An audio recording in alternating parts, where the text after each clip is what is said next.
Mr. Prime Minister, then why were the gates left open for these terrorists to run in and wreak havoc all over Israel? And it took 8 hours for you to respond. If you were so clear on Hamas wanting to kill Jews 365 days a year, every minute of every day, why in the world weren't you ready? And why were you supporting funding to go to Hamas? It makes no sense. And actually, to Carville's point, I just question at this point what he would do to stay in power, because he has done a number of things in his government leading up to the war to stay in power that many say are naked moves that are just completely corrupt to stay in power. Now he's in a war.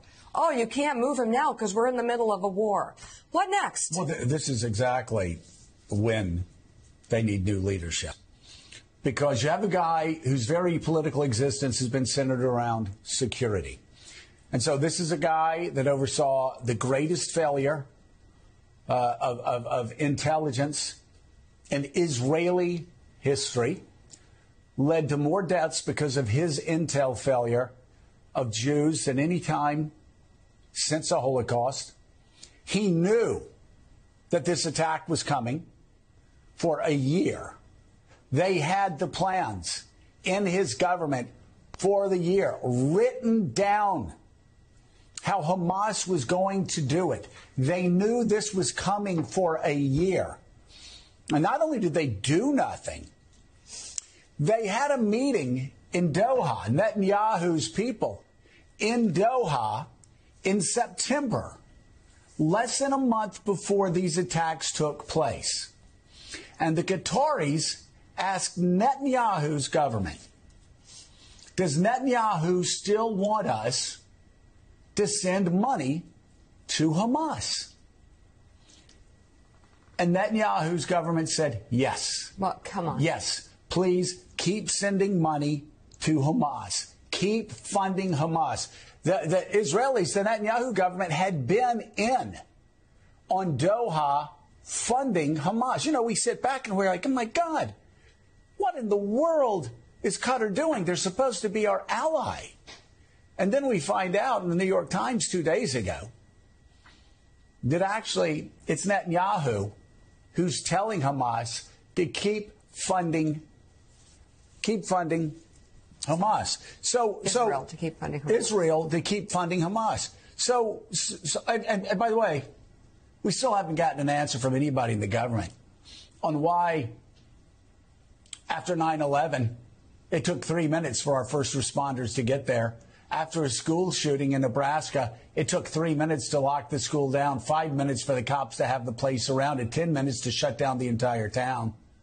And that's the story across America. There is no answer. They have no answer. They have no, and this whole thing, I will worry about that. No. This is what we keep getting told.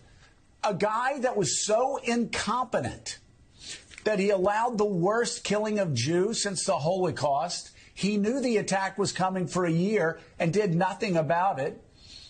He told Qatar to send hundreds of millions of dollars to Hamas weeks before the attack. And then when the attack came, he didn't do a damn thing for 8 hours while women were getting raped, while concert goers were getting butchered, while old women were being taken hostage. Live on Facebook? While young boys were seeing their parents shot dead. And this is Netanyahu's government. Richard Haas, this whole security argument doesn't work.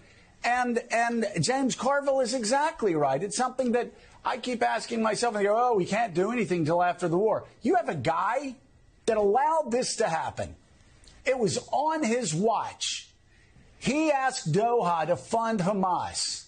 His government waited 8 hours to go down and answer the calls of women being raped and children being gunned down. And he's saying, we got to get through the war. No, he's incompetent. And the Israelis don't even like him. They want him out. The question is, when are they going to get the guy responsible for the worst killing of Jews since the Holocaust